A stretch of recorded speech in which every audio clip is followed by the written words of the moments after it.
Bon, gros sujet, la confiance en soi. On est le jour 2 pour écrire un livre en m'inspirant de chaque journée. C'est censé être le jour de lancement du projet et je suis déjà rempli de doutes, rempli de peur, rempli de flemme. Je crois juste que je sors de ma zone de confort, alors je sais que c'est bon signe. Parce que c'est la première fois peut-être que je me tends la main et que je fais un effort pour ce qui est de la relation que j'ai vis-à-vis de moi-même et de ma parole. Et c'est là que je me rends compte de l'impact de la confiance en soi. C'est un terme que je crois que j'ai jamais vraiment compris. Quand j'entends confiance en soi, j'ai l'impression d'entendre assurance. Quelqu'un qui a confiance en lui, c'est quelqu'un qui a de l'assurance. Mais en fait, j'ai compris il y a pas longtemps que ça n'avait rien à voir. Pour moi, avoir confiance en soi, c'est simplement respecter et honorer sa parole. Est-ce que quand je dis que je vais faire quelque chose, je vais le faire?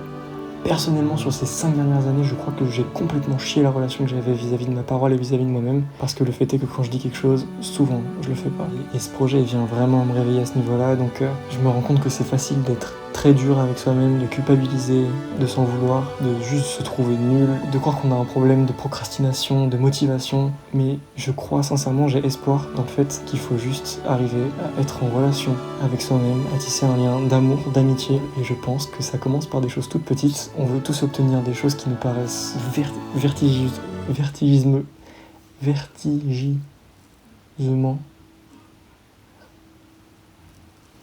infiniment loin de ce qu'on vibre aujourd'hui. Alors voilà, je commence tout petit, j'allume cette caméra même si c'est pas facile, juste pour honorer la promesse que j'avais d'être honnête, sincère avec moi-même, de pas me cacher derrière un truc de « Hey, jour 2, c'est trop bien, le projet roule tout seul et tout ». Pas tant, mais voilà, si je dois juste retenir quelque chose d'aujourd'hui, c'est d'être plus doux avec moi-même, de commencer petit parce que je vois pas comment je peux faire de grandes choses si je sais déjà pas faire des petites choses. Je pense que ça peut déjà être un axe intéressant dans le livre parce que pour moi, la procrastination et toutes ces douleurs silencieuses qui tuent notre amour propre à petit feu, c'est un des ennemis majeurs, j'ai l'impression, de notre génération aussi. Et je trouve que c'est un axe intéressant qui pourrait prendre vie dans ce livre. Donc voilà, si ça te parle, les commentaires sont complètement ouverts. J'ai envie que ça soit aussi un peu une safe place, qu'on puisse réfléchir ensemble, écrire cette histoire aussi ensemble. Et voilà, je vais couper cette caméra, prendre quelques notes et je vous dis à demain.